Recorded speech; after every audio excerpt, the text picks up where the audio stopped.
In the name of Allah, the most merciful, the most graceful, my dear students, welcome back again in grade 4 for the final revision in science. The first part, inshallah, in our final revision, we have two parts today.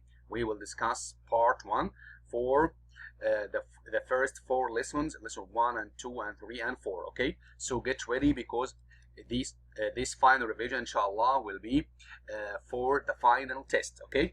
So the questions will be from here. Pay attention for every word we will say, and you can open your booklet to follow me, okay? Let's start. Lesson 1, states of matter, page 40 and 41. Choose the correct word. Matter is found in 2 or 3 or 4 different states. المادة يا شباب تتواجد في كام حالة مختلفة؟ 3 different states. Good. Solid, liquid, gas. Matter has a fixed shape. الصلبة أم السائلة أم الغازية؟ الحالة صلبة سائلة أو غازية has a fixed shape. لديها شكل ثابت. Which one? Solid. الصلبة. Solids, liquids, gases have a surface but no real shape. هل الصلب أم السوائل أم الغازات لديها سطح لكن ليس لديها شكل حقيقي؟ طبعا as we said before, have a surface, it's liquids. Solids, liquids, gases have no surface. ليس لديها أي سطح and no real shape. وليس لديها أي شكل حقيقي. So it's gas. Good. Solids, liquids, gases don't take the shape of their container. لا تأخذ شكل الوعاء التي توضع فيه. طبعا it's solids. Because liquids and gases can take the shape. Liquid matter has to 1 no fixed shape. الحالة السائلة لديها ليس لديها شكل ايش؟ ثابت. ليس لديها no. Your bones عظامك and teeth وأسنانك are solid يعني صلبة. Good. True or false? Matter is the scientific word for what everything is made of. ده التعريف يا شباب لكلمة matter. هي الكلمة العلمية لأي شيء تصنع منه. طبعا يعتبر ايش؟ True. Good. Your blood and tears are solid. دمك ودموعك هي صلبة. طبعا of course false. خطأ. Because blood and tears are liquid not solid. Lungs contain gas. الرئتين تحتوي على الغاز. It's true. Because we have oxygen inside our lungs and get back or take off نخرج the carbon dioxide. ثاني أكسيد الكربون. Oils and sugar are liquids. الزيوت والسكر تعتبر سوائل. طبعا of course false. Because oils okay are liquids but sugar is solid. Let's move quickly to page 2. Listen to on worksheet number 2. Water. Page 42 and 43. Okay, so here we would like to complete from these words from the list. gaseous, الغازية, vapor, البخار, cycle, دورة الحياة or دورة المياه, and state, الحالة. When matter changes from solid to liquid, عندما تتحول المادة من الصلبة إلى السائلة, we say it has a change of, نقول بأن هناك تغيير في الحالة أو المادة. Number 2. When water changes state in nature, عندما تتحول المياه تتغير حالتها في الطبيعة, this process is called, هذه العملية تسمى water cycle, دورة المياه. We call water gas in the air, نسمى الغاز المائي أو المياه في صورة الغاز في الهواء water vapor, يعني بخار الماء. You cannot see or smell water in its gaseous state. Gaseous state. لا نستطيع أن نرى أو نشم المياه في حالتها الغازية. As we said, the water vapor, we can't smell or see. Okay. Water vapor ice is water in a solid state. Which, so it's ice. Very good. الثلج يا شباب هو المياه في حالتها ليش؟ الصلبة. Water vapor is water in a gas state. بخار الماء يعتبر ماء في صورتها أو حالتها الغازية. Running water المياه الجارية is water in a liquid state. المياه الجارية هي في الحالة السائلة. The last question, water gas is other or visible or invisible.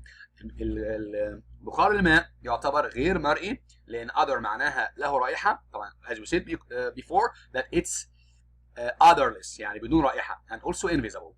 This is the end of sheet number 2. Let's go to number 3 quickly with me. Topic 3, lesson 3, heating matter, تسخين المادة, page 34 and 45. Okay, so complete. You can write the answers if you want, and inshallah I will send you all the answer of these pages again. When you heat solids, sorry, the words again, pure معناها صافي أو نقي, heating التسخين, melted يعني منصهرة, liquid الحالة السائلة أو السائل.